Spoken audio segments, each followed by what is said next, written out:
gravar. É uma alegria fantástica. Eu e o professor Wilson pensamos em organizar essa aula hoje no intuito de ficar um pouquinho mais próximo de vocês. A intenção era ter mais alunos, ter pelo menos uma sala cheia, né? Igual aquela do Rodrigues, pelo menos uma de 26 alunos já nos deixava felizes. Mas ainda assim, com 8 alunos, a gente também sente-se feliz por estar com vocês. É uma técnica nova, é um jeito novo da gente se encontrar, mas ainda assim é um jeito que eu acho que vale a pena, porque a gente, aquela ansiedade que vocês estavam, a gente também fica igualzinho. Aquele primeiro dia de aula que a gente vai, a gente fica ansioso também. E eu vou começar, nós não vamos passar de 1 hora, e se der certo, a gente vai dar continuidade. Assim, Peraí, professora. enquanto eu vou falando, e no final tirar as dúvidas, porque se todo mundo falar, fica ruim o áudio para os outros ouvirem, tá bom? Tá bom. Eu vou compartilhar uma tela com vocês. Deixa eu ver se eu consigo agora. Aqui. Todo mundo tá vendo a tela? Sim. Pronto. Deixa eu ver se alguém tá me chamando. Não. Pronto. Hoje nós vamos fazer um casamento entre História e Geografia, que são disciplinas que já são mesmo afins, né? São disciplinas que já bem com o trabalho já convidando para ser junto. E hoje a gente está com essa tentativa e espero que a gente dê certo, tá? Eu até, Gilson, fiquei, na verdade, pensando que poderia até o sexto D, que você é professor deles, mas, na verdade, eu não tinha o contato e não soube como fazer. Cheguei tarde, não soube como falar com o Marinês para convidar os alunos do sexto D também. Acho que eu falhei em não ter falado ontem. Porque aí eles fariam também, né? Mas o primeiro slide... O número que temos hoje caberia, sim. Verdade. Mas que cabe até 100. Ah, daria certo. Daria, é porque eu não pensei mesmo antes. Como eu atrelei só as minhas turmas e não pensei realmente na sexto D. Mas o primeiro slide que eu tenho é dizer saudades, coração aí é triste.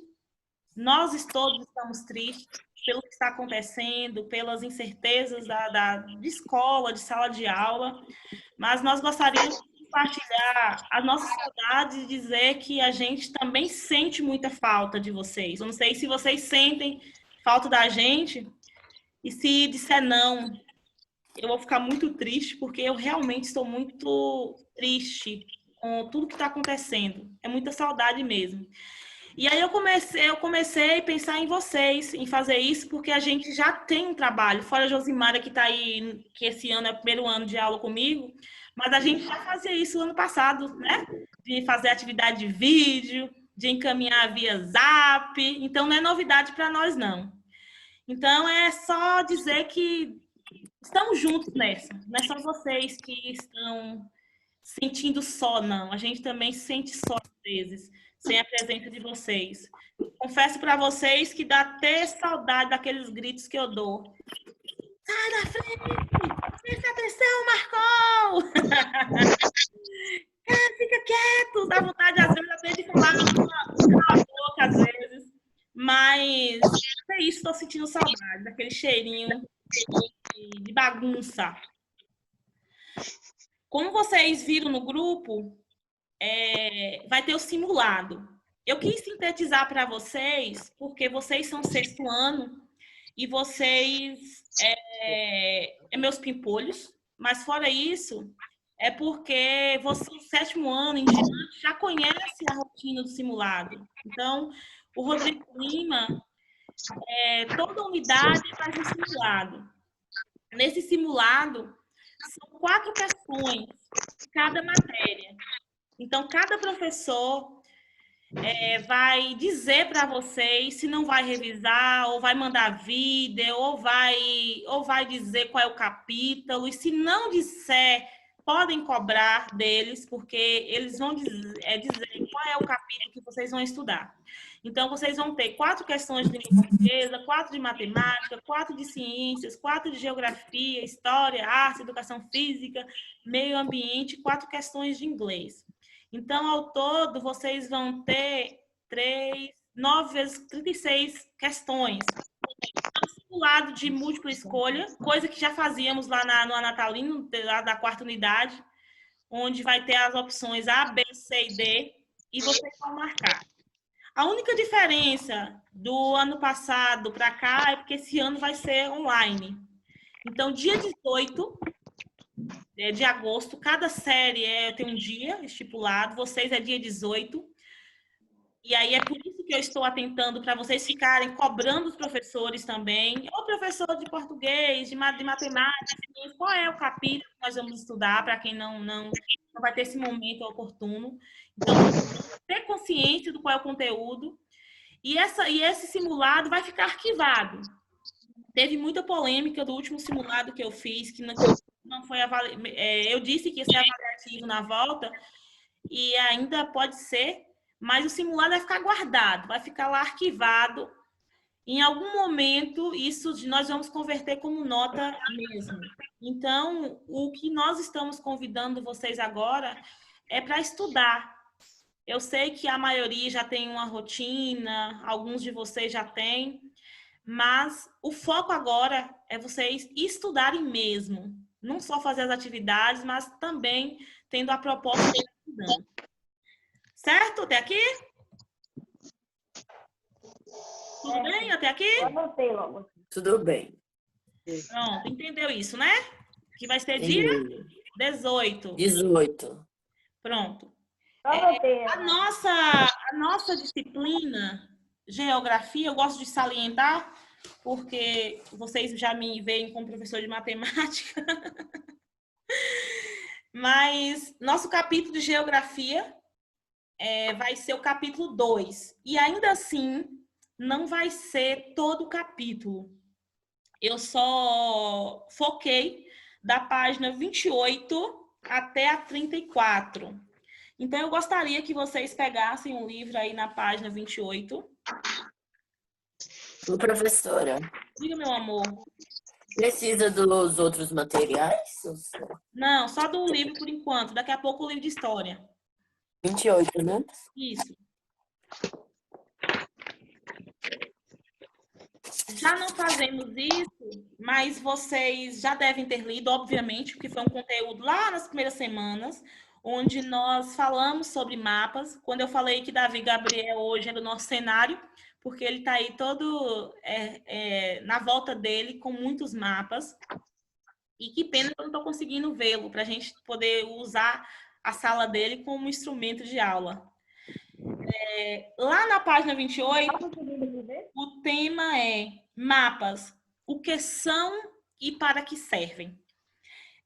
Não dá para dizer que todos nós, desde quando nós ingressamos na escola, ou até mesmo antes, que nós já conhecemos um mapa.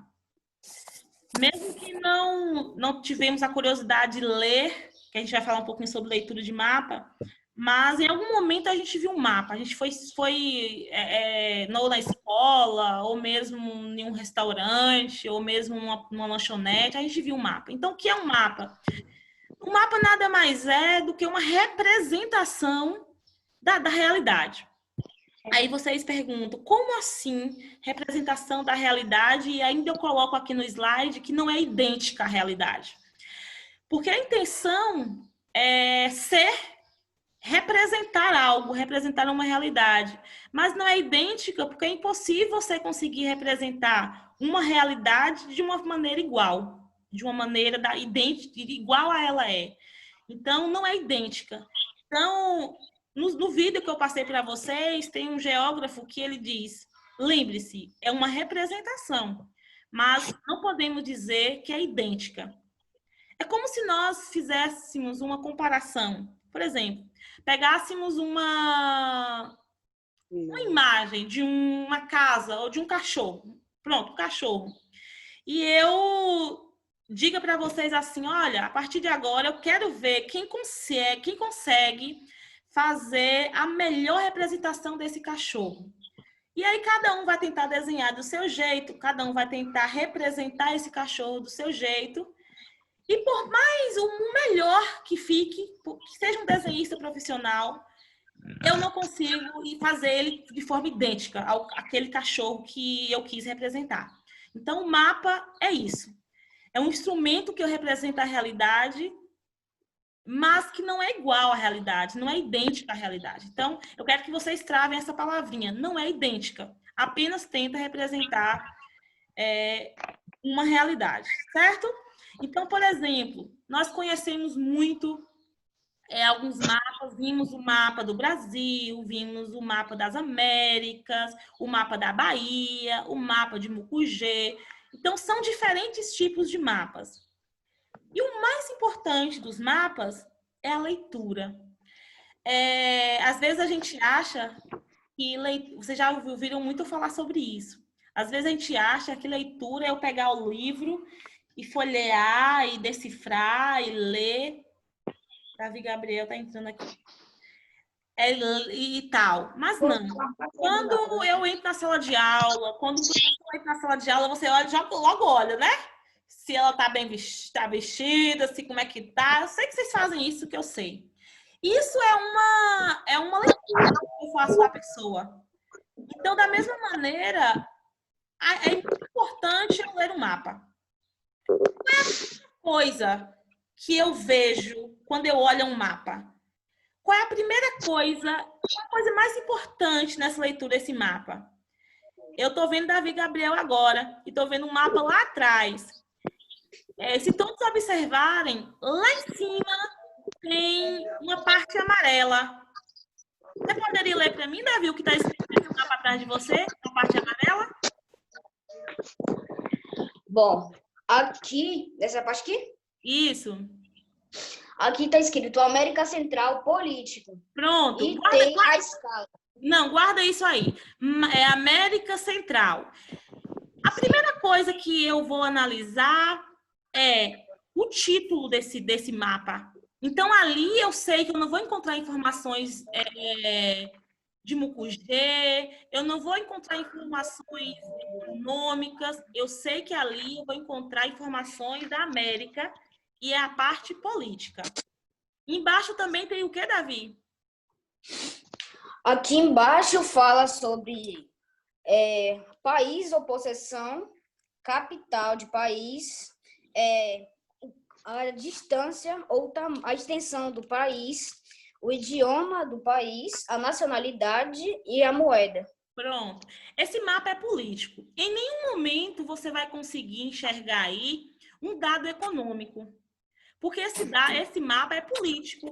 Então, o que eu quero dizer para vocês é que existem diferentes tipos de mapas. Não existe um mapa, um só mapa. Às vezes, um mapa do Brasil, às vezes não. O mapa do Brasil, eu consigo olhar e lê-lo de diferentes formas. Às vezes tem a parte política, outros mapas vêm a parte econômica, outros vêm a parte geográfica.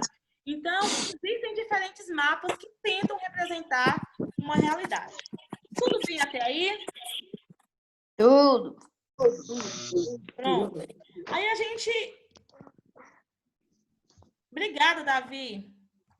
Valeu. Posso voltar? Pode. De repente, a gente vai precisar um pouquinho ainda. Então, eu falei do título. Às vezes, nesse mapa, pode ser que também tenha subtítulo. Nem todos, mas acontece ter subtítulo. As legendas. Não precisa falar o que é legenda específica para vocês. Exatamente. Quando vocês peguem um mapa, lá tem um desenho, tem alguma parte figurativa que está naquele mapa, mas para eu saber o que é aquilo, a pessoa que fez o mapa quer dizer, muitas vezes eu olho para aquela casinha ou para aquela igrejinha, eu fico me perguntando, mas isso é o que? Uma igreja? Às vezes o desenhista, às vezes não foi feliz no desenho, mas lá embaixo tem bem bonitinho, assim, um quadradozinho. Aquilo ali é o que nós chamamos de legenda. Então, isso aí tudo está dizendo lá na página 30, 31, quando vocês forem ler, aí vocês vão encontrar isso. Então, legenda é a forma que eu tenho de representar através de desenhos e colocar para facilitar a leitura do mapa. Certo? Escala. Todos, quando a gente pega um mapa, todos os mapas, deixa eu pegar um aqui de vocês para ficar melhor. Ó, na página 29, nesse planisfério, olha lá embaixo para vocês verem. É uma linha mesmo, preto e branco. Vocês estão conseguindo ver aí na página 29? Tem um zero, tem 6.410. Isso aí nós chamamos de escala. Nós temos dois tipos de escala. A escala numérica e a escala gráfica. O que nós vemos mais nas escalas é a escala numérica. Por quê? O mapa é uma representação da realidade. Como é que eu vou representar essa realidade que é tão rica, que é tão extensa? Eu preciso de limitar numericamente esses dados. Então, a escala é exatamente para dizer assim, olha, 1 centímetro ou 1 milímetro, vai depender do mapa, 1 centímetro disso aqui equivale a 10.000 quilômetros. Então, é uma maneira que eu tenho de minimizar, de diminuir essa representação em um pedaço de papel de uma realidade maior. Então, para ficar mais ou menos parecido ou idêntico a numericamente a realidade, eu uso a escala. As pessoas geógrafos, que fazem, que elaboram, que nós vimos naquele vídeo, eles têm uma escala para melhor representar isso. Logo em cima, vocês estão vendo a Rosa dos Ventos, lembra? Na página 29 ainda, no mapa, norte, sul, leste, oeste. Então, isso aí, todo mapa tem, que é a Rosa dos Ventos. Os pontos cardeais e também os pontos colaterais. Lembra disso? Noroeste, sudoeste, e aí vai. Isso é escala, é orientação. Então, entre outros, o que nós estamos propondo aqui é entender que para fazer uma leitura, eu preciso ter um conjunto de coisas. E esse conjunto é o que nós chamamos de elementos. São coisas que pertencem ao mapa. Certo? Sim. Eu gravei um vídeo, vocês assistiram, que eu postei dia 12 de maio? Assisti. Pronto. Quem não assistiu, é bom que façam isso para poder... Lá tem muita coisa que eu coloquei na minha parte do simulado. Então, anotem aí. Assisti que eu postei dia 12 de maio. Tá no YouTube. Certo? Certo. Quer anotar? Eu vou anotar. Anotem aí. Carregador. Foi gravado por mim. Nesse vídeo eu também coloquei o professor falando. E eu postei dia 12 de maio para fazer a atividade. Lá fala também sobre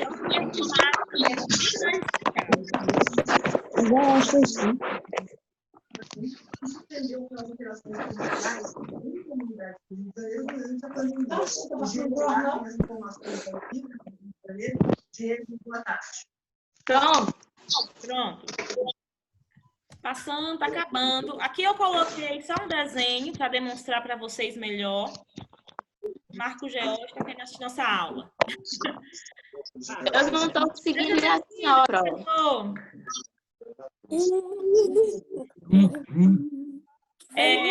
Aqui tem um desenho. Tá o título. Qual é o título do meu mapa? Físico. O título? A densidade demográfica. Pronto. Aparentemente é um mapa físico, né? Porque você vê Sim.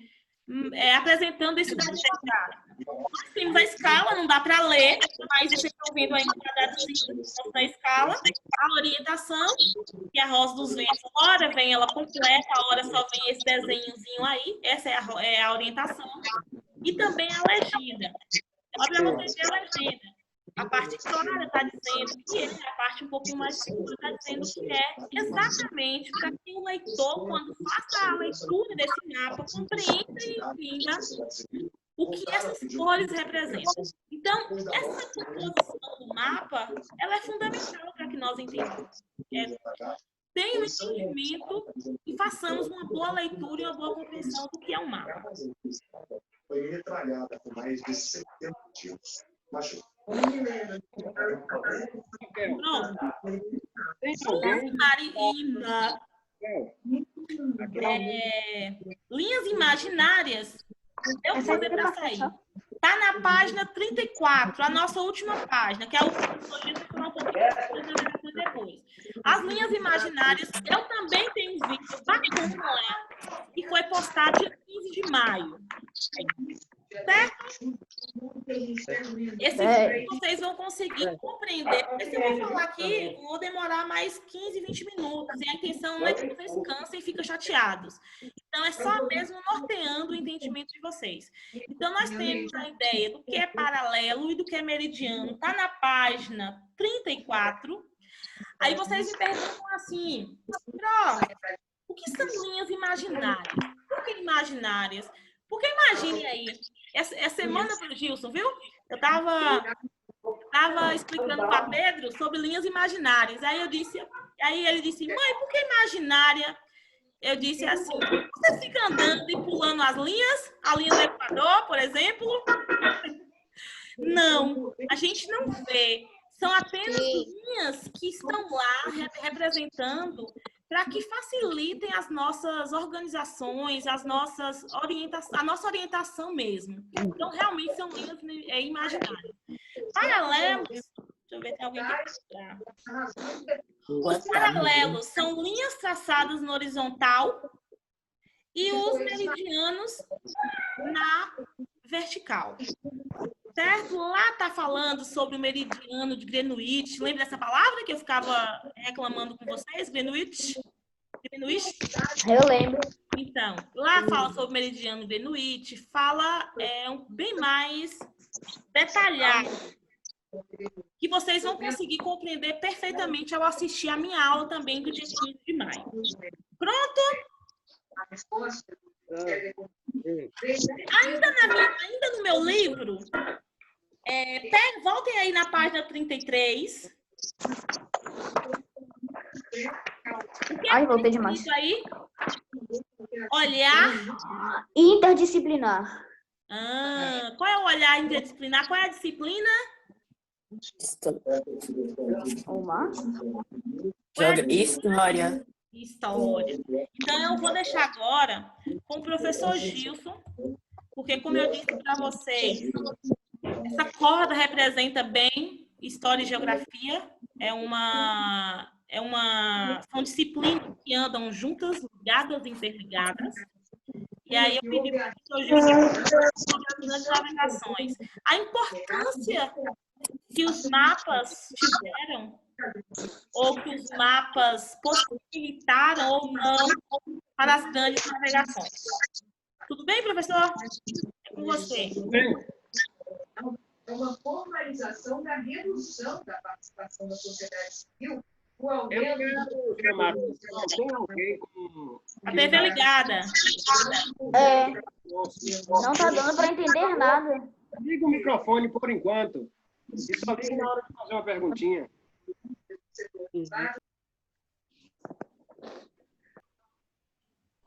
Ok? Beleza. Então, Raquel, você quer que eu fale sobre as grandes navegações, é isso? Isso.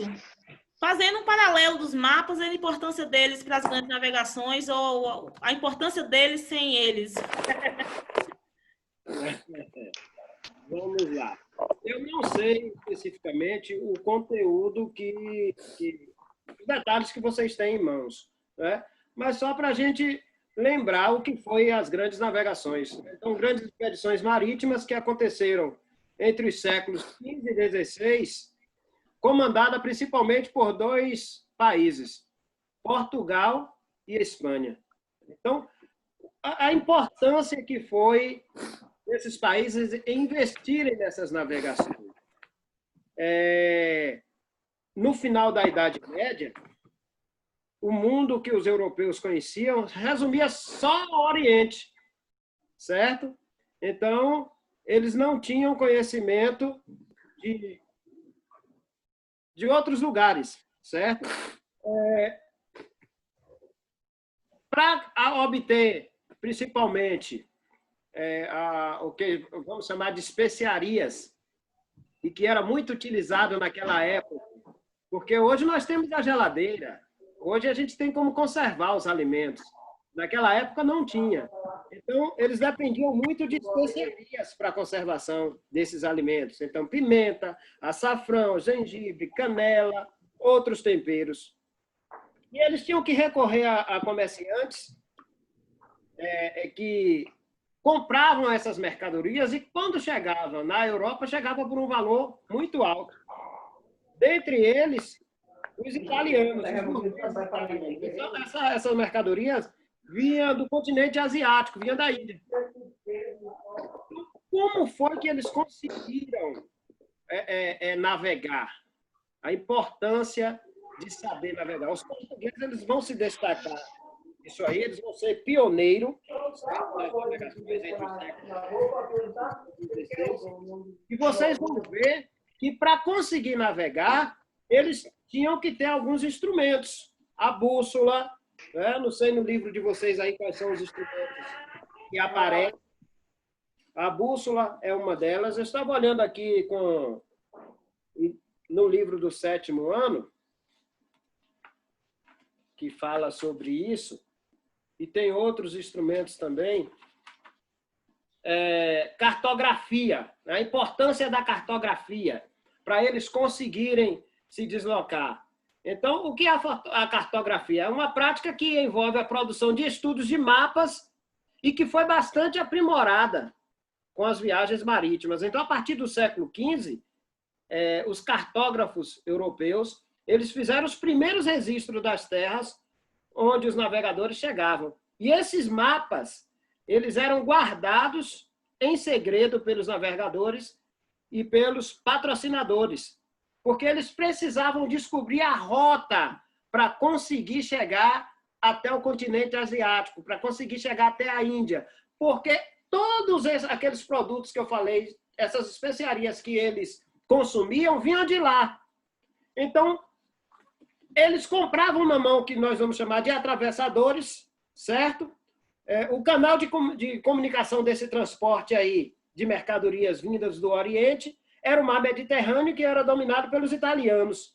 Então, encontrar novos caminhos para chegar até as Índias foi uma tarefa difícil. Então, esse conhecimento deles de navegação, a criação da cartografia, né? O papel da cartografia, digamos, no mapeamento das áreas por onde eles deveriam navegar, foi muito importante para que eles conseguissem. Olha, para vocês terem ideia, durou essa busca aí para tentar chegar até a Índia cerca de 80 anos, né? Pesquisando expedições que saíam de Portugal, que saíam da Espanha, e na tentativa de chegar ao destino, que era contornar.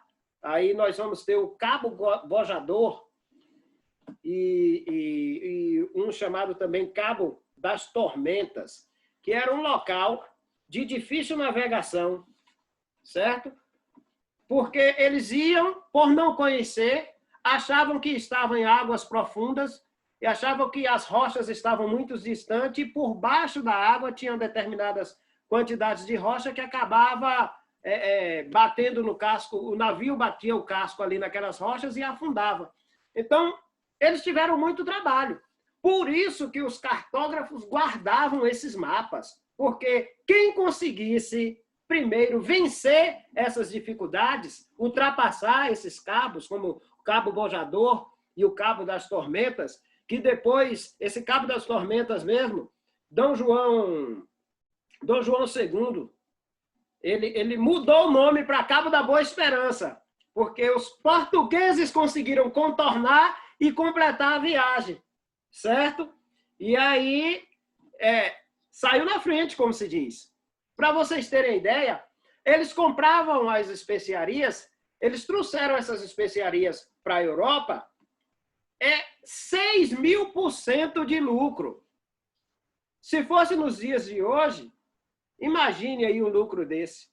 Então, a cada dinheiro investido, eles tinham um lucro muito grande. Agora, era difícil, não era fácil navegar, porque nem todos tinham experiência. Portugal sai na frente por conta disso, estava mais preparado que os outros países. Havia investimento dos reis, havia investimento dos burgueses, de comerciantes, pessoas que patrocinavam essas viagens, mas muitas vezes as embarcações afundavam. Por que afundavam? Tinha a questão da tempestade e tinha a questão da dificuldade de navegar em águas profundas. Eles tinham um temor muito grande. Tinha uma ideia que essas águas tinham monstros, né? Os monstros marinhos, e eles tinham medo de navegar. Mas isso não foi impossível. Vocês sabem que o ser humano, ele é curioso, ele investe, ele vai atrás, ele busca, certo? E eles conseguiram, né, fazer essa navegação.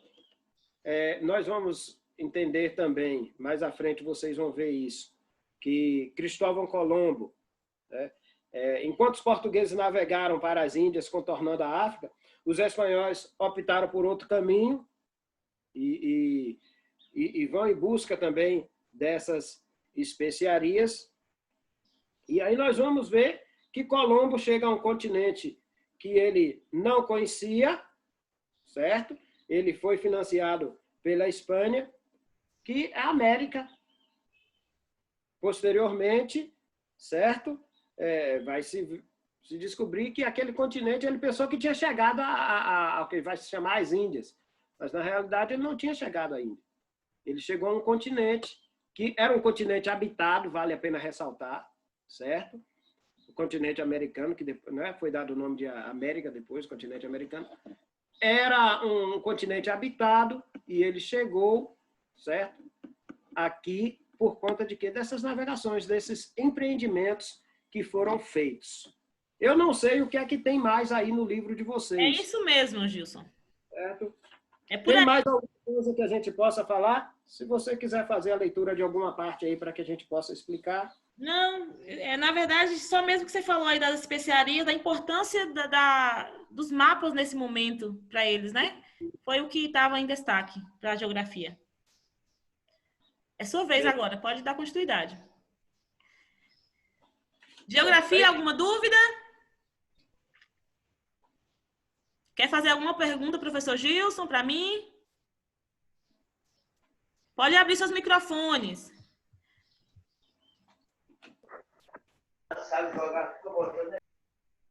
Não? Tranquilo? Posso seguir? Pode. É com você mesmo, Gilson. Pode dar continuidade e finalizar. Certo. Então, além da cartografia, né, tinha a bússola, o astrolábio, eram instrumentos, e tem outros instrumentos também que ajudaram na navegação, certo? Então, esse período de grandes navegações, nós estaremos trabalhando ele com vocês, possivelmente o ano que vem, se tudo der certo, de uma forma mais aprofundada. Ok? Então, galera, mais uma vez, boa tarde para vocês. É um prazer imenso de estar falando. Eu queria ter feito essa apresentação antes de falar sobre as navegações. Mas a gente vai aprendendo. Com o tempo, a gente vai aprendendo. É a nossa primeira aula. Verdade. Então, agradeço já a professora Raquel pelo convite, essa parceria, para estarmos desenvolvendo esse trabalho com vocês. E confesso que é gostoso ver o rostinho de vocês aí na tela, ok? E eu estou com saudade. Aí a gente disse, eu nunca pensei que iríamos dizer isso, mas nós estamos com saudade. faz falta. 2 semanas atrás, quando nós desenvolvemos aquele trabalho na Gincana, eu confesso para você, Raquel, que me deu um novo ânimo. E quando você colocou lá no grupo o convite, graças a Deus eu estava atento ali na hora de ver, eu estou dentro. Eu ia te mandar no PV. Quando eu cliquei em você, eu falei, é muita sacanagem eu não convidar os outros. Deixa eu convidar os outros, depois se ele não vê, eu mando para ele. Mas eu estava atento, já querendo isso aí mesmo. Ok? Então vamos lá. Vamos passar para um assunto aí do nosso capítulo 5 de História. Eu gostaria que vocês estivessem com o livro em mãos. Estão? Capítulo 5 de História. Quem lembra aí? Trata de que esse capítulo? Ninguém vai me falar, não é possível. Aniele abriu o microfone, Aniele vai falar. Trata de que, Aniele, o capítulo 5? Mesopotâmia. Mesopotâmia. Ok. Eu espero que vocês tenham muitas perguntas, porque esse assunto nós trabalhamos no último dia 16 de junho. Eu passei a explicação para vocês. Fiz um áudio com a explicação do assunto, né? Na segunda-feira, ontem, tornei passar atividades relacionadas a esse assunto. Eu espero que vocês tenham feito. Espero que vocês tenham escutado o áudio novamente, assistido aos vídeos, ok? Sobre o assunto. Então, terra entre rios. Quais eram esses rios? Se vocês quiserem abrir o microfone, eu vou fazer nossa aula assim, muito dialogando. Quais eram os rios? Tigre e Eufrates. Tigre e Eufrates, certo? Então, na Mesopotâmia se desenvolveu um dos mais antigos sistemas de escrita. Certo? E ali foram criadas escolas para jovens aprenderem a ler e escrever. Importante ressaltar, galera, que hoje nós temos a oportunidade de estar com vocês nesse momento aqui, nessa sala virtual. Olha que maravilha. Mas no passado, a educação não era disponibilizada para todos, era só para a elite. Isso a gente fala a nível de Brasil, de Europa, todos os países, ok? Todos os continentes, todos os povos. Agora, e há muito tempo atrás, agora melhor, mas há muito tempo atrás só a elite tinha o privilégio de estudar. E nós hoje estamos tendo o privilégio de estarmos aqui debatendo, né? Aprendendo com vocês e podendo passar um pouquinho daquilo que nós sabemos para vocês. Então, deram uma olhada aí nessa página aí. Vocês têm alguma pergunta, alguma dúvida disso aí? Dessa página aí? Não. 76? Não? Não. Página 78, olha que interessante. Quando a professora Raquel fala de que geografia e história é real. O que é que nós temos aí? Fala para a professora Raquel, o que é que nós temos nessa página aí? Mapas. Mapas. Nós temos todos mapas, certo? Então, mapa da Mesopotâmia do século 9 ao século II a.C., e nós temos o mapa do Oriente Médio, que é a divisão política atual. Então, olha como é importante compreender. E aqui nós temos a legenda, né? Nós temos o período dos povos que dominaram aquela região. Ao longo do tempo, a Mesopotâmia ela foi habitada por povos em momentos diferentes. E esses povos se confrontaram.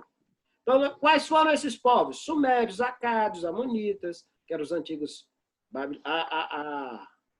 Babilônios. Os antigos babilônios, assírios, caldeus, os novos babilônios. E aí nós vamos ver nesse mapa, vocês poderão identificar aí o período sumeriano e a região que eles estiveram, a região que esteve sob o seu domínio. Conseguem ver aí no mapa? Está pintado de que cor? Várias cores. Período sumeriano. Período sumeriano. Rosa. Rosa. Período acadiano. Laranja. Período acadiano. Laranja. Todo mundo confere aí? Período babilônico. Verde. Verde. O Império Babilônico, a área verde aí. E o Império Assírio, a área Amarelo. E aí vocês vão ver que essa mesma região, hoje, ela foi dividida. Atualmente, nós temos nessa região aí, do Oriente Médio, você vai ter aí, Irã, Iraque, a Turquia, Afeganistão, Arábia, e por aí vai. Ok. Vocês conseguem ler o mapa, vocês vão entender essa região aí. Ok? Então, apesar de terem línguas e culturas diversas, esses povos são chamados, genericamente, todos esses povos aí são chamados de mesopotâmios. Beleza? Alguma dúvida disso aí? Não. Não? Não. Tem que seguir? Não. Pode. 79. Não. 79, gente, vai trazer para nós a prática da agricultura. Galera, a maior riqueza de uma sociedade pode ter, não é ouro nem prata. Sabe por quê? Porque sem alimento ninguém vive. Então, a agricultura, ela foi, no passado, a gente vai perceber que a humanidade ela começa a caminhar largos passos quando deixa a vida nômade e passa uma vida sedentária. E o que foi que fez com que essas pessoas passassem a ter uma vida sedentária, a se fixar num determinado local? Domínio da produção agrícola, domínio dos animais, criação de animais e também a produção de alimentos. Fez com que as pessoas parassem de se locomover de uma região para outra em busca de alimentos. As famílias elas puderam crescer mais. Daí se começa o Estado, né? Junção das famílias, aí você vai ter o desenvolvimento da metalurgia, a criação de ferramentas de trabalho, tudo isso a partir do domínio da agricultura. Então, a agricultura foi muito importante, certo? Então, a prática da agricultura, a criação de animais, elas foram desenvolvidas em diferentes momentos e em diferentes lugares do mundo. Então, na Mesopotâmia, por exemplo, existem vestígios dessa prática agrícola. Inicialmente, os povos que viviam na Mesopotâmia, eles eram caçadores, coletores. Depois, começaram a produzir instrumentos feitos de pedra, ossos, madeiras. Lembra? Período neolítico, paleolítico. Nós trabalhamos isso lá no início. Então, esses povos começaram a cultivar vegetais, a criar animais e puderam permanecer mais tempo num determinado lugar. Ok? Então, na Mesopotâmia, o desenvolvimento da agricultura e da criação de animais, ela começou por volta do ano 8000 a.C., certo? Para melhorar a produção agropastoril, os sumérios e os acádios, eles aprenderam a controlar a água dos rios. E aí nós vamos ver esses dois rios de suma importância. Porque antes de conseguir controlar essa água dos rios, o próprio rio, que era amigo, que ajudava, se tornava um inimigo da população. Porque sem o controle, esses rios iam e acabavam destruindo tudo que estava próximo. Então, o que foi que eles fizeram? Na época das cheias, os rios transbordavam e suas águas podiam destruir as plantações. Para impedir que isso acontecesse, eles começaram a construir muros, diques, que eram capazes de conter essa força da água. Além disso, eles fizeram canais de irrigação, certo? Que levavam água a terrenos mais secos. Então, eles controlavam ali aquela quantidade de água. Isso aí era feito pelas famílias. E aí nós vamos falar sobre dois tipos de famílias. Dois tipos de famílias que existiam naquela época. Quem sabe me dizer quais eram esses dois tipos de família? Famílias alargadas e famílias nucleares. Pronto. Então, essas famílias alargadas, quase não sabe, viu, gente? Eram formadas, era uma família bem grande. Avós, pais, filhos, tios, primos, netos, genros, era grande, a família grande, certo? Nora, genro, etc. E que viviam no mesmo local. Essa forma familiar, com o passar do tempo, ela se modificou e mudou para famílias nucleares. Formada, que é como é hoje. Nas nossas casas mora mais os pais, os filhos e mais algumas pessoas próximas, certo? Então, esses dois tipos de família nós vamos destacar aqui, já existia na Mesopotâmia. Primeiras cidades, vamos lá para a página 80.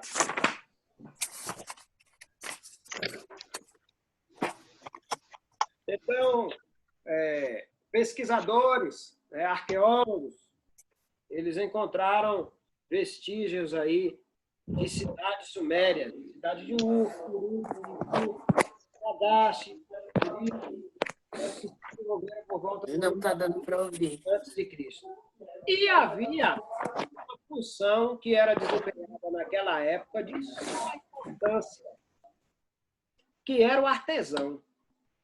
O artesão, ele não faz só o artesanato nos dias de hoje, por exemplo, um vasozinho desse aqui de cerâmica e tal. Não, o artesão era o profissional que trabalhava em diversas áreas, certo? Aí tinha aqueles que trabalhavam com ouro, tinha que trabalhava com prata, tinha o que trabalhava com pedras e assim sucessivamente.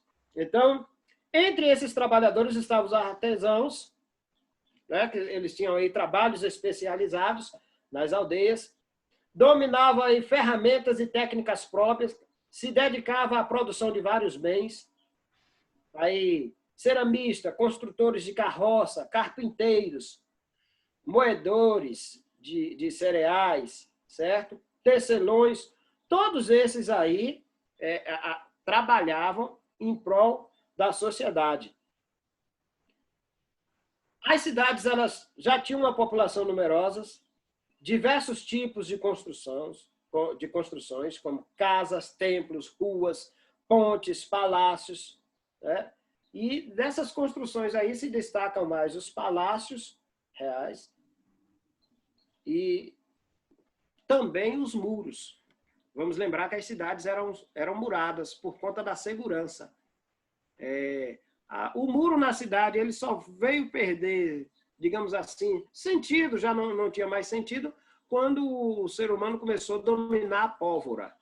E aí ele vai construir armamentos, né, tipo canhões, que têm condições de derrubar o muro. Então, não tinha mais sentido murar a cidade, já não simbolizava mais segurança. Mas até então, no tempo de arco e flecha, então os muros faziam sentido e protegiam a cidade, sim.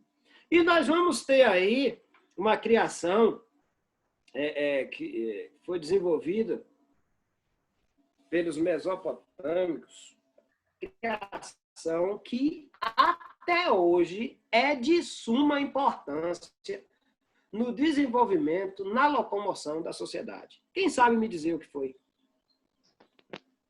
Essa criação está lá na página 81. Invenção da roda. A invenção da roda. A invenção da roda é uma coisa magnífica.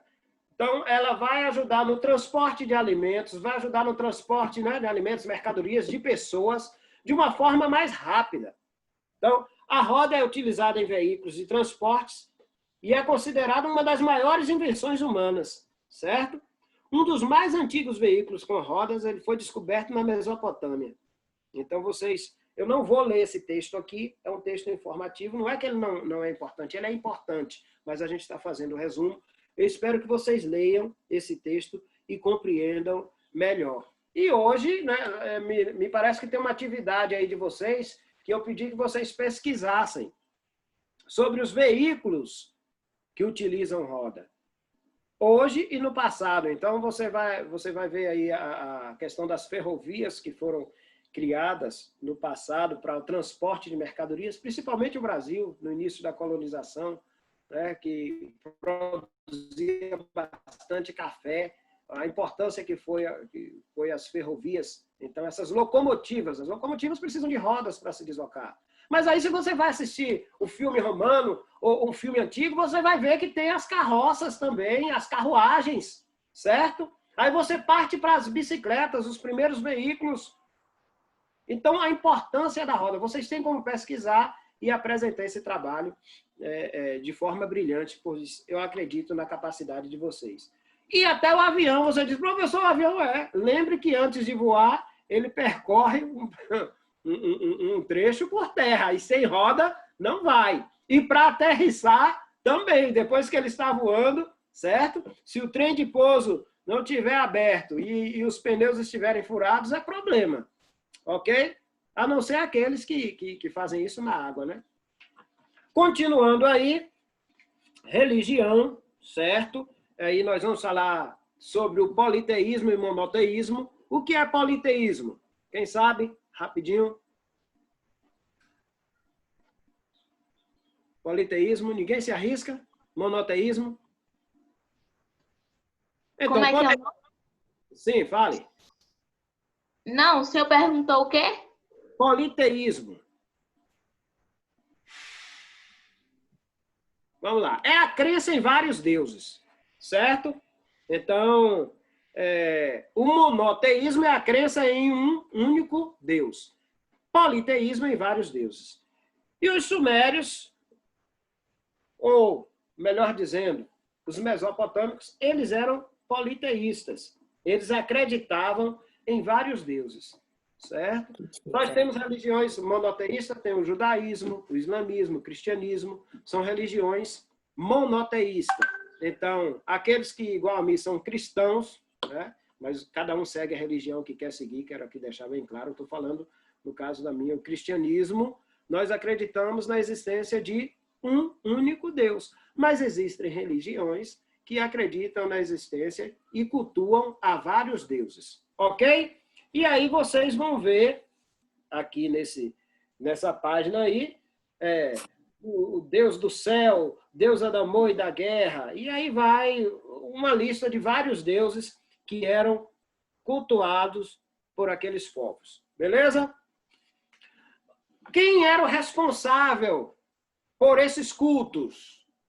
O responsável por esses cultos, pelos templos, pelas oferendas, em receber essas oferendas, eram chamados sacerdotes. Ok? Então, os templos religiosos, eles eram importantes na vida social da Mesopotâmia.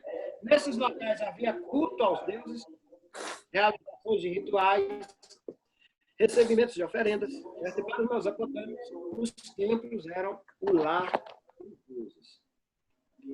Para controlar essa atividade, e só para destacar que estava com riqueza também por conta disso aí, né? Eles conduziam as cerimônias religiosas, administravam esses negócios aí, bem esses negócios, e as oferendas que recebiam dos fiéis. Então, acumulavam riquezas em forma de terra, rebanhos, sementes. E para controlar, houve aí a necessidade da escrita. Então, nós vamos ter aí a criação, o desenvolvimento da escrita e da numeração. Ok? Página 84. Deixa eu ver aqui. Eu tenho quanto tempo? Mais uns 5, 10 minutinhos, Raquel? Deixa eu ativar meu som. Tá bom, tá, galera? Dá para aguentar uns minutinhos, não dá não? Uns 10 minutos mais? Tanto faz. Eu tô disponível a tarde toda. Eu fiquei com medo de Tá vocês ficarem, mas eu acho Eu que também não estou vai dar problema, disponível. não. Pronto, beleza. Na página 84, nós vamos ver sobre os reis e os palácios. Então, a figura mais imponente dessa sociedade, né, são os reis. Eles que comandavam. Então, existem aí várias hipóteses que procuram explicar a origem e o fortalecimento do poder real nas cidades antigas, certo? Da Mesopotâmia.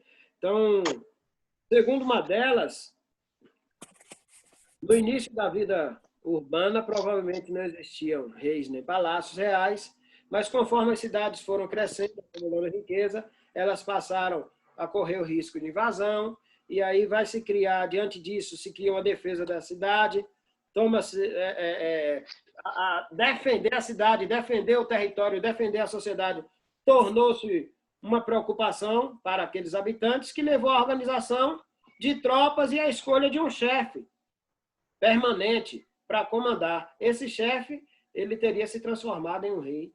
E na sociedade mesopotâmica, o rei exercia função política, militar, certo? Então, política e militar. Além disso, ele tinha uma liderança religiosa, porque os reis são tidos como representantes desses deuses aqui na Terra.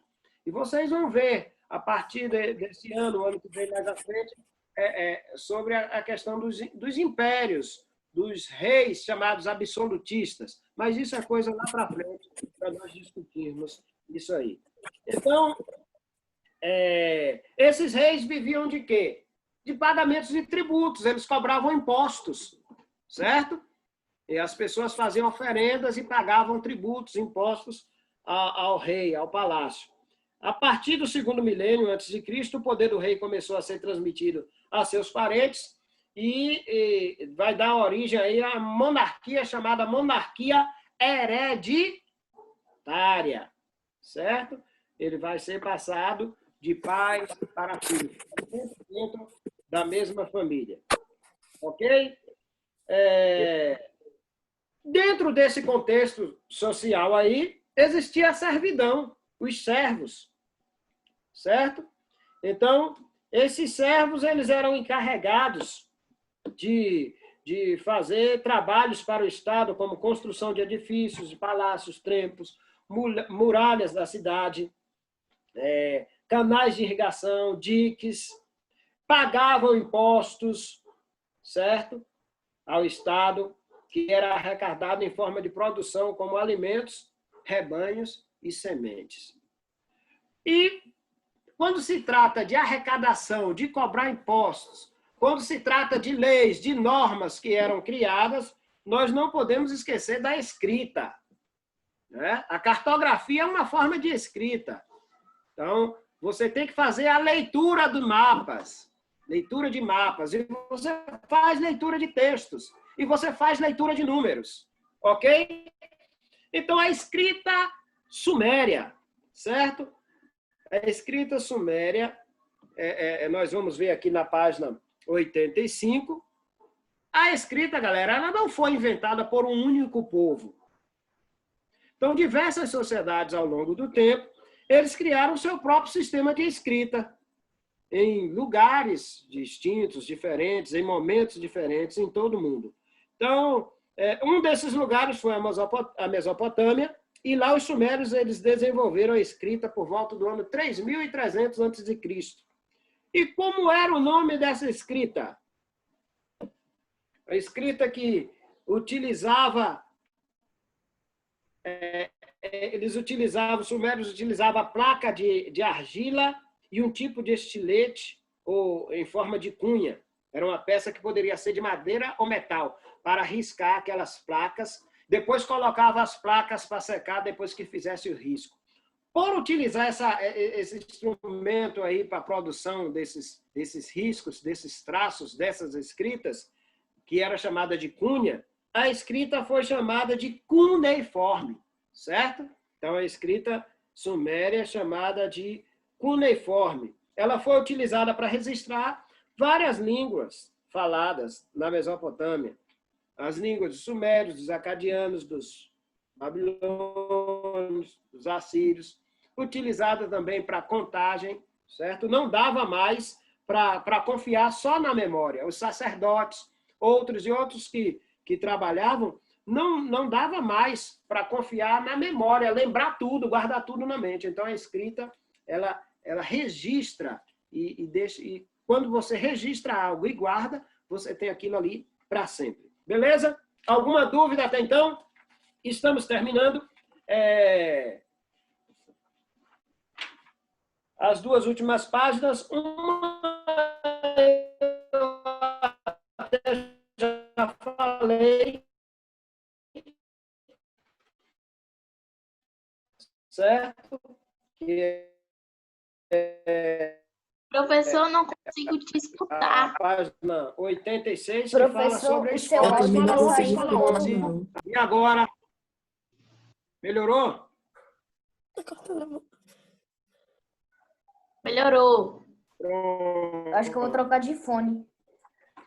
Então, tá certo.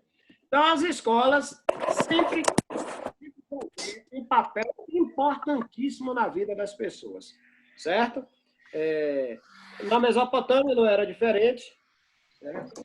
Então, a importância que se tinha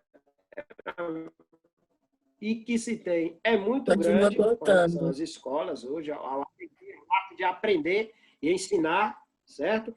Então, nós vamos ver que, segundo alguns historiadores, estudar nessas escolas era privilégio da elite. E nas aulas, esses estudantes aprendiam a ler, escrever, resolver problemas de matemática, ok? As turmas eram pequenas, era igual a nossa aí. Nós estamos com 8 alunos hoje, né? Mas naquela época as turmas lá eram com 4 alunos, então nós dobramos a turma daquela época. Certo? Hoje nós sabemos que o ensino escolar ele é bem diferente do daquela época. No Brasil existem leis que asseguram que toda criança tem o direito de estudar, de ser alfabetizada, certo? A alfabetização ela é um dos objetivos de aprendizagem nos primeiros anos de estudo, e assim se segue. E nós estamos felizes, porque mesmo com essa dificuldade de pandemia, mesmo com esse tempo de escola fechada, só que vocês colocam uma coisa na cabeça de vocês. Vocês têm como continuar aprendendo. Talvez não da mesma forma, mas até isso, nós que somos seres humanos, nos adaptamos a formas diferentes de aprendizagem, né? Então, é o momento de buscarmos. Graças a Deus, estamos tendo essa oportunidade de estarmos aqui na telinha falando para vocês. Mas vocês têm hoje as nossas orientações e vocês têm aí a internet, que ela serve na formação da pessoa. Ela tem muita informação. Resta a você saber buscar. Nem tudo que tem lá é verdade. Você tem que procurar, como se diz, peneirar para ver o que é verdade. Mas vocês têm muitas informações aí que podem trazer para a vida de vocês. E junto com aquilo que nós estamos passando, vocês crescerão e aprenderão. Direito. É um direito de vocês. O direito à educação. O Código de Hammurabi, galera, nós vamos falar um pouquinho. Ele foi criado lá na região da Mesopotâmia, certo? Os primeiros códigos jurídicos são criados lá. E entre esses códigos aí, nós vamos destacar aí aquele que foi instituído pelo rei Hammurabi, lá na Babilônia, que foi o chamado Código de Hammurabi. Então, esse código reunia normas sobre diversos assuntos da sociedade, tratava de crimes de homicídio, ok? Lesões corporais, roubos, questões comerciais. Boa parte dessas normas foi estabelecida já a partir do costume praticado por aqueles povos. E aí nós vamos ver que tinha dentro disso aí o princípio de Tailão. O que era isso? Então, o criminoso era punido com diversos tipos de revide, isto é, várias formas penais. Muitas vezes esse revide se transformava em uma violência sem fim entre esses grupos. O Código de Hammurabi, ele instituiu um meio para limitar esse excesso. Então, a pessoa vai ser punida, mas não vai ser com excesso, vai ser dentro daquilo que foi julgado e condenado. E era o princípio de Tailão, ou a lei de Tailão, pela qual a pena seria proporcional àquela ofensa que ele cometesse. Então, era chamado aí olho por olho, dente por dente. Já ouviram falar isso aí? Já. A lei olho por olho, dente por dente. Então, era o seguinte, se o camarada matou alguém, ele era morto. Molhou. Então, ele tinha que ser esperto. Aqui tem 3 artigos para fechar o nosso assunto que eu quero ler rapidinho para vocês aqui. Ó. Se um arquiteto constrói para alguém e não faz aquela casa, aquele prédio, se ele não faz de forma sólida, e aquela construção, se ela cai e fere de morte o proprietário, esse arquiteto deveria ser morto. Então, as pessoas tinham que fazer as coisas com seriedade. Se fere de morte o filho do proprietário, deverá ser morto o filho do arquiteto. O negócio era pesado. Se mata um escravo do proprietário, ele deverá dar ao proprietário da casa um outro escravo. Então, foram leis criadas, né, lá. E a gente sabe que desde o início da sociedade, quando a sociedade começa, desde o início da humanidade, quando ela começa a viver em grupo, estabelecer essa sociedade, as regras e as leis têm que fazer parte dessa sociedade. E não é diferente nos dias atuais, ok? Nos dias atuais, nós temos regras, nós temos leis que devem ser seguidas por todos. Pessoal, eu espero... Vocês têm alguma pergunta? Eu procurei ser sucinto para não ficar muito cansativo.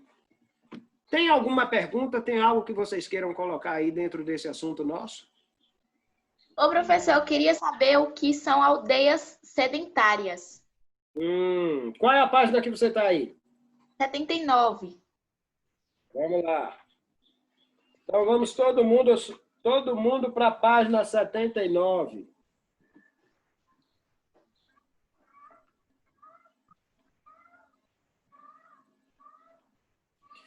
Lembra quando eu falei que a sociedade, o ser humano, ele deixa de ser sedentário, ele deixa de ser nômade e passa a ser sedentária? Então, vamos entender aqui, ó. Inicialmente, os povos que viviam na Mesopotâmia, eles eram caçadores e produziam instrumentos feitos de pedra, de ossos, de madeira. Aos poucos, alguns desses povos começaram a cultivar vegetais e a criar animais. Lembra que eu disse sobre a agricultura, a importância da agricultura? Então, esses povos, eles deixam de ficar andando de um local para outro, se deslocando para coletar alimentos, se deslocando para caçar. Ele agora começa a formar as suas aldeias e a produzir o seu próprio alimento.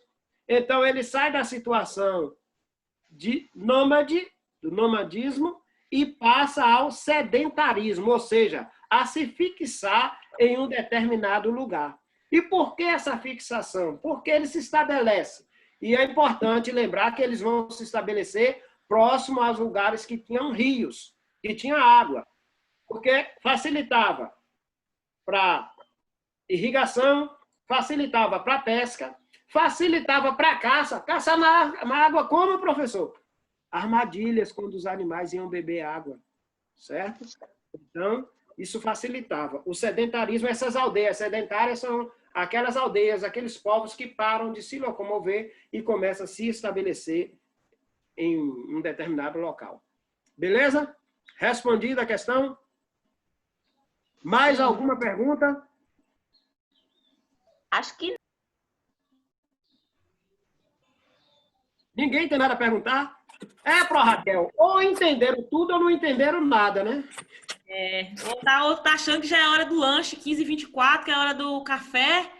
Ou Poxa, espera 6 minutos ainda, ó. A merenda é 15h30.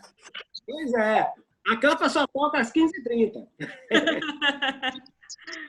Pois é, galerinha. Eu espero contribuir com vocês. É um prazer muito grande. Raquel, espero nós podermos desenvolver. Pronto, nós vamos organizar um ano agora. Sim, a gente pode preparar melhor também, se inteirar melhor, planejar. Né? Até o planejamento nosso não está da forma que era antes, mas a gente pode estar vendo isso aí para desenvolver esse trabalho aí. Não, mas assim, só para fechar e para começar, toda vez que eu começo a falar, tem alguma coisa que zoa aqui. É uma construção e toda hora desativando o som. Mas para mim, Sara acabou de entrar, não está conseguindo me ouvir. Para mim, valeu muito a pena. E vocês, me dizem o quê? Vocês, alunos, me falem aí a impressão de vocês para eu fechar a gravação. Para mim, eu acho que, por mais que a aula é online, nunca vai ser igual a aula cara a cara. Foi ainda melhor do que os áudios e ainda a plataforma, não foi não? Foi. Alguém mais? Professora, Diga, meu amor. É muito esquisito a pessoa ficar olhando toda hora para a câmera. Mas é a primeira vez, Marcol.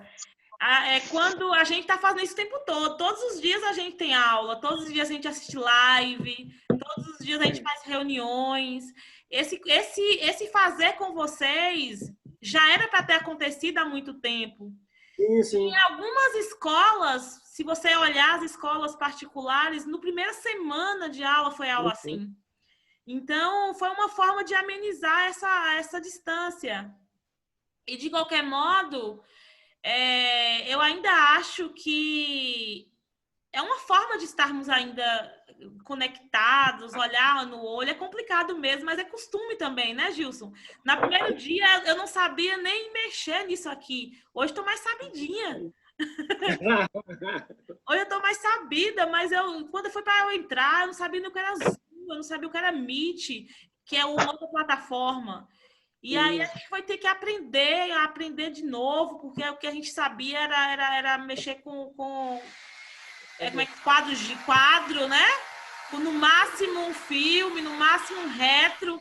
Mas a gente teve que aprender a aprender. Aprender. Se para vocês está sendo um desafio, acredite, para nós também. Quando a gente convoca e chama vocês para esse momento, eu estou vendo Sara ali, ouvindo um áudio que a mãe mandou ali agora, apavorada.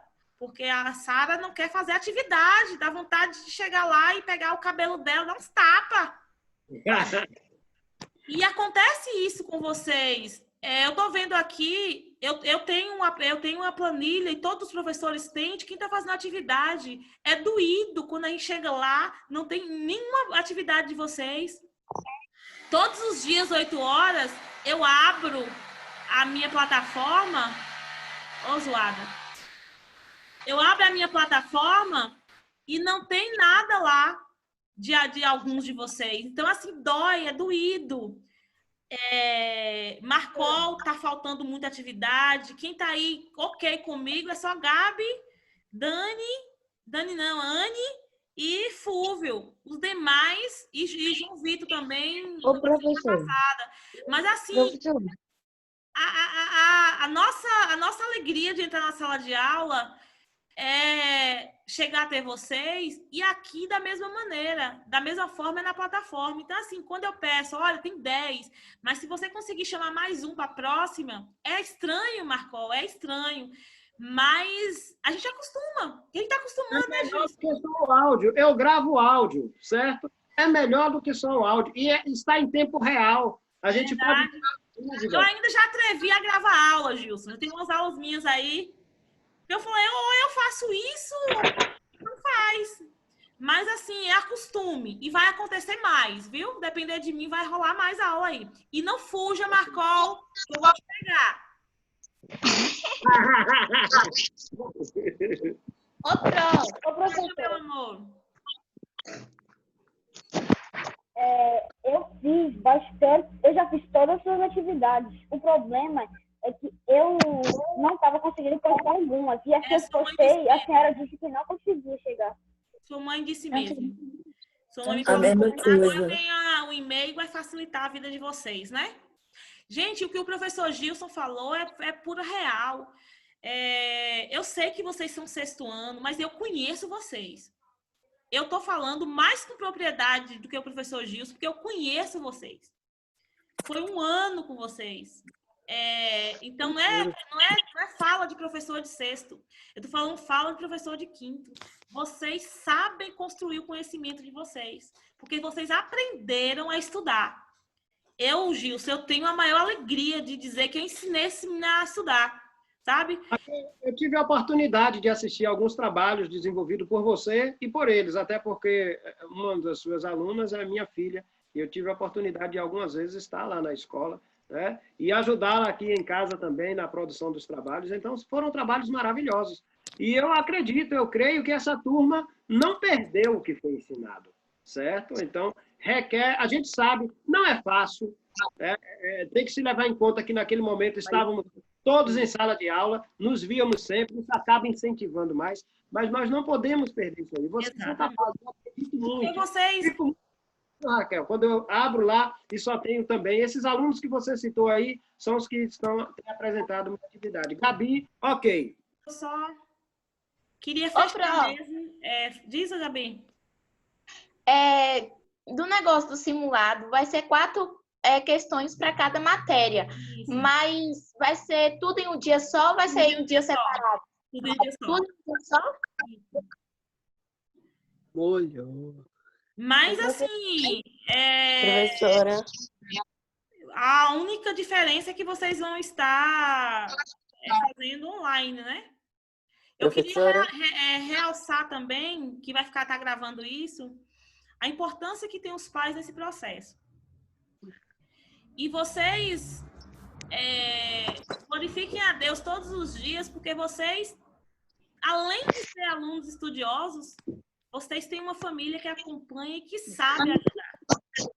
Então, aproveita a oportunidade, viu, Sara? Aproveita a oportunidade daquelas pessoas ainda que estão brigando com vocês aí todo dia para dizer, faz atividade. Eu sei, pai e professor é chato, mas quando vocês crescerem, vocês vão lembrar desses chatinhos aqui. E eu quero dizendo que eu amo vocês. Eu sou apaixonada por vocês. E fico muito grata por ter começado com vocês e vou estender. E cada 15 dias vai ter sim, tá? Seja 10 minutos, 15 minutos. Não desinstale o Zoom. Que seja para desinstalar, desinstale o Free Fire, tá? Pegou pesado, Marco, tá vendo? Beijos e queijos, eu amo vocês. Obrigada, professor Gilson, pela parceria com 2 professores, é muito melhor do que... Estamos juntos. Depois do privado a gente vai conversar mais e planejar mais aí, que eu quero estar participando desses encontros. Certo? Vamos ver, você dá aula para os 8º? Professora?